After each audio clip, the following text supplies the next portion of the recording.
afternoon, everyone. It's Friday, June the 21st, and it's an incredibly exciting day for so many reasons. First of all, it's Friday, so I'm about to get a day off. Secondly, we are officially done the soybean treating season for this year, and it's been a long one.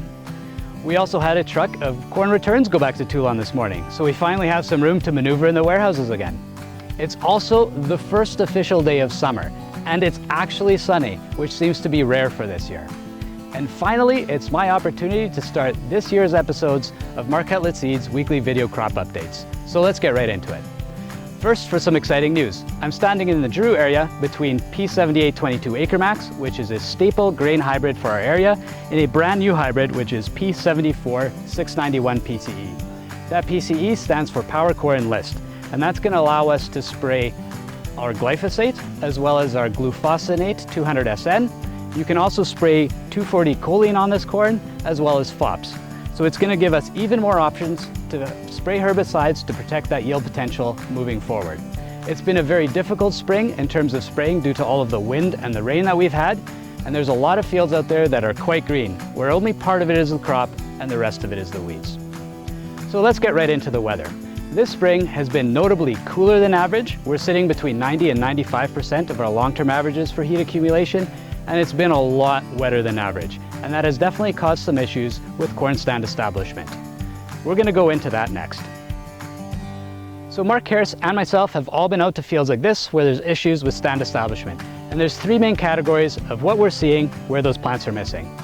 First of all, especially on fields that were planted in the first half of May, those soils were cool and just didn't want to warm up.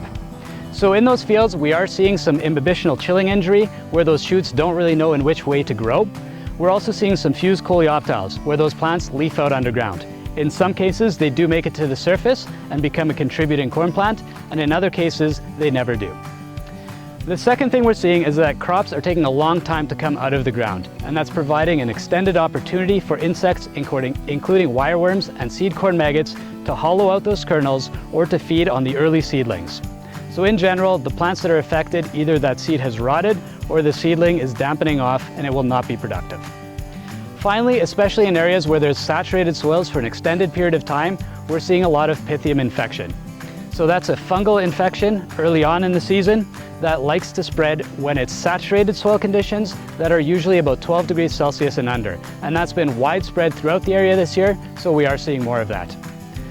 Of course, in a lot of places, there are good parts of the fields, and then some of the parts of the fields that just won't be productive this year the way they would have been last year.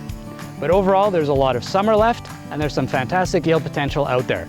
We are seeing some areas where stands are as high as the mid-30s, and then again, in the worst affected areas, there are fields that are dipping below 20,000 plants per acre. But it's too late to reseed, so we're going to work with what we have for the rest of the season. The cooler spring weather has been conducive to establishing crops including canola stands, which in some cases look outstanding as they're just about ready to bolt, as well as for cereals. However, soybeans are another heat-loving crop, and in a field like this, they would technically like to get to that reproductive stage after the longest day of the year. However, this field, we're seeing that the plants are just at that first trifoliate stage, so we are a little bit behind. In terms of this year's videos, we're going to focus on the new soybeans from Pioneer. We've moved from the A series to a brand new Z series, and there's 4 varieties in this field.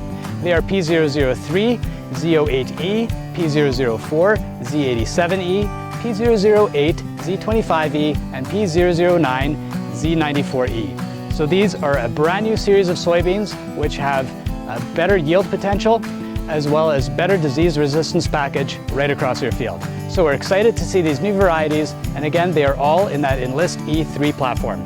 So you can spray your glyphosate, you can spray 2,4-D choline, as well as Liberty 200SN. Again, do not spray the Liberty 150SN, that is meant for canola, and the surfactant load is too high for soybeans and corn. You will burn them. If you have any questions about this, please don't hesitate to give us a call. And we hope that everyone enjoys a wonderful weekend. We've deserved it after such a long spring.